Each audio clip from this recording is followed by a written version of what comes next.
Happy Apple iPhone Day. So we do have all three of the new models here to check out. I've done an unboxing and first impressions for each of these, which you can check out on the channel. We're gonna try to drop all these either today or like throughout the weekend. But I kind of just wanted to make a second video where I just want to compare them. You know, on this channel, we love products that marry form and function. And so the way something looks to us is just as important as how well it functions. We want something to function well and also look good while doing so. So if that sounds cool to you, please subscribe and like this video for more. But I did just kind of want to give sort of a superficial comparison review, meaning let's talk about the design here. Let's talk about the weight. Let's talk about how it feels in the hand. You all have seen iOS 26 videos with the liquid glass. It'll be exciting to test that out on these phones. But again, today I just want to kind of talk about in-hand feel. So the Air to me is the most exciting of this lineup. I mean, the Pro, it's the new phone, right? The Pro's been around forever. The base model has been around forever. So this idea of a super thin single camera phone is very interesting. So I will say it's incredibly thin. So let's put it up next to the base model here, and you can get an idea for like, it's just kind of wild how thin it is. It's seemingly lighter. Don't quote me on that. You'll have to go look it up. It feels lighter than even the base model. Obviously, battery is going to be a concern here, and we will be testing that with some real world usage.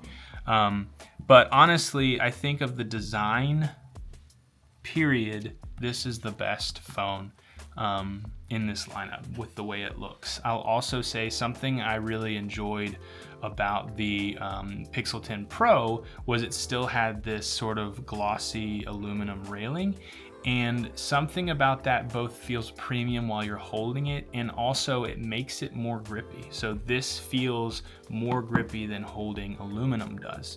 And so that's something to consider with something that looks so nice, especially if you're gonna be rocking it without a case. Making sure it's grippy and not gonna be sliding out of your hands is important. And I mentioned in my unboxing video, the bumper case for it actually makes it more slippery, and the bumper case doesn't protect the camera bump. So if it's easily sliding out of your hands and the camera's not protected, that could be a big issue. But overall, you know, I think it's wild. And you can see the fingerprint magnets already starting here. I can only imagine what the dark model looks like. It's just wild to me, like the camera control is even on here, and there's that like touch capacitive aspect to it, just squeezed in here. The buttons are so incredibly thin. Like even just comparing the button thickness here is wild. So now something you do get in a variety of different ways here are the speaker grills. So this has a symmetrical, a bunch of holes there. You've got an asymmetrical on the regular model, and then a symmetrical again, but only a couple on each side. And I don't remember if the speakers on the Air are downward shooting or shoot out of the ear hole here, but you do not get stereo sound. So you're only gonna get that mono sound, which really stinks. It's something that I noticed when using a CMF phone, like immediately while using it, especially watching like a video, you just get it coming from one sound. I think it would be better if it was this side that was firing the speaker, just because at least it's firing forward instead of this way. But just a couple things to note there. I love the way this looks. I think that the iPhone 16e is one of the best back panel designs for iPhone, just because of how minimal it is with the single camera. This to me is like the next step up, or I guess the next step down when it comes to design, because you do get this little plateau here, but it is wild how much computer they have been able to fit in this top bar here. Most of this down here is battery, which again, we'll be testing battery life on that in the full review. Now, personally, without diving into it too much, I'll probably say more about it in the actual review, but I think the base model iPhone this year is probably the best bang for buck. They've just added so much to this. It's very capable. So in terms of like if my mom or my cousin or like a friend asks me which phone they should get this year, I'll ask them, of course, what they're looking for in a phone, but if they aren't a super techie and they don't care about a phone being super light and potentially having worse battery life, I'm gonna recommend this one. I just think it's very capable. It's cheaper than this. It has 2 cameras, this doesn't. Battery life is gonna be probably better than this. Like there's just a lot going for it this year. So I think stacking these up against one another, this is probably my best pick when I recommend this to people. Now, Apple sells so many Pro phones, which blows me away. I think, and I'll mention this in a full review, I think you have base model, then they have sort of wide out here where if you want the better looking, premium feeling phone, you go Air. If you just want raw power for whatever reason, go Pro. You obviously get all 3 cameras here. I don't think this design looks very good in my opinion. I do think this blue looks fantastic. Don't love the two-tone look. I do like unibody. I think that's pretty cool, but I don't know. I'm not very excited about the Pro phone this year. And I think obviously it's for pros. There's people like Tyler Stallman out there who shoot actual photography on phones and videos on his phone. So like that matters a lot to him.